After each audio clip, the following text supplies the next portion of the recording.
I'm considering losing some weight. And obviously my first recourse is to go to Google because I want to find out, how am I going to lose some weight? How am I going to get lighter and healthier? So I Googling weight loss, and I am simply overwhelmed, completely overwhelmed by all the various weight loss programs, all the various weight loss supplements, all the promises of losing 20 pounds in the first month. And I just don't know what to do, because I don't know whether I should believe any or all of them. What I struggle to find out there are simple facts that can guide me through this labyrinth of weight loss programs. And that's what I'd like to focus on today. And I'd like to do that by asking simple questions that people have asked me in the process of their journey of searching for a weight loss program to suit them. So I'd like to start, if I may, with you, Dr. Chris. I've tried a series of diets. Some have been moderately successful. I've lost a bit, but only temporarily, you know, that I regain weight again. And I'm wondering, is it my lack of willpower that's making that happen? Do I need to strengthen my resolve? Well, the military answer is yes. But the reality of it is it's a lot more complicated than that. Dr. Google is pretty complex, and he comes at it with a shotgun approach. In many cases, it's not correct. In some cases, it's pretty close to being correct. In others, it's correct. So you have to be careful if you're just on the internet. You can get a lot of information, and it's really hard to discern, you know, what's right, what's wrong.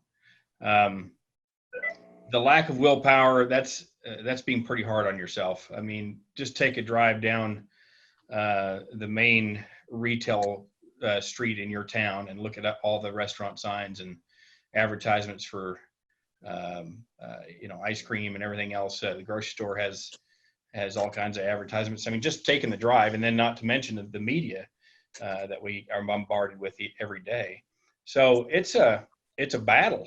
It's not really a test of will. It's actually a full-on, let's get the flak jacket on and go to war against the media and the advertising, and then our physiological cravings that happen.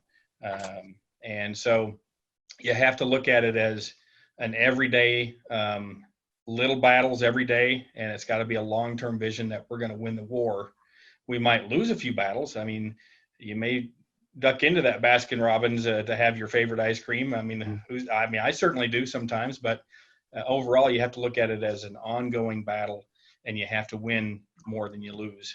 And so dieting, the word diet, is really not the preferred vocabulary, because that's kind of a temporary, I'm going to do this for 6 weeks and then I'm done kind of an attitude. And really, this is a lifetime battle, just as if we were battling a disease such as blood pressure or diabetes or cholesterol or any of those kinds of things.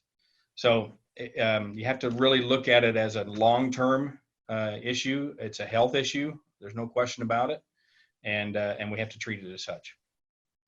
So carrying on from that, Chris, then I guess if I've repetitively throughout my life engaged in particular diets and persevered with them, and then fallen off, and then tried a different one, and then fallen off and tried a different one, I suppose in some way I'm exhibiting willpower then, just the sheer determination to keep on trying. Yeah.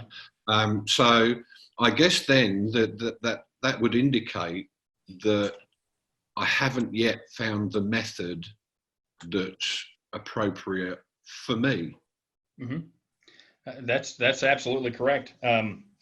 Oftentimes when I have a new or a patient that's only been with us a few visits, I'll ask them, you know, have you had anything that's worked for you in the past?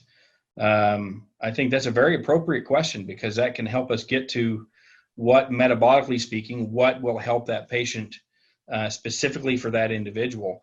Now, if we're using bell curves and statistics, there are certain diets out there that are going to be the best for the most people. But even in those bell curves and statistics, when we take away the individual person, those statistics, there are individual differences.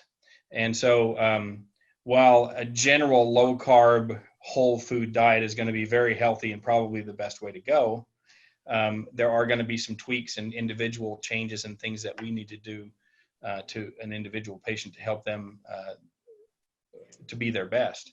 And so that's why one of those questions where, what has worked for you in the past can be very helpful in trying to discover what is it that number one, the patient can do, because if they're going to have success at any diet, they actually were able to stick with it for some amount of time, and also what has given them success, and then we can build on that.